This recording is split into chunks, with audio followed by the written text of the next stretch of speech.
ശംഖുപുഷ്പം പറിക്കാൻ വേണ്ടി പോവുക. സ്ക്വാഷ് ഉണ്ടാക്കാൻ കുറച്ച് ശംഖുപുഷ്പങ്ങളാണ് നമുക്ക്.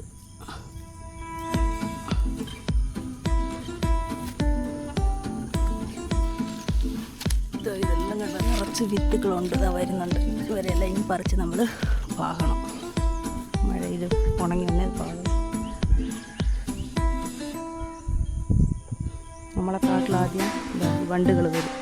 എന്നാൽ ഇവരെ നേരത്തെ പറിക്കണം, ഇല്ലെങ്കിൽ ഇവരെ തിന്നാൻ വേണ്ടി നമ്മൾ ചെമ്പരുത്തി പറിക്കുവാണ് സ്ക്വാഷ് ഇടാൻ വേണ്ടി. കുറവാണ് ചെമ്പരുത്തി, അല്ലെങ്കിൽ നമ്മളെല്ലാം പ്രൂണിങ് ചെയ്ത് വിട്ടിരിക്കുക ചെമ്പരുത്തി ചെടിയെല്ലാം.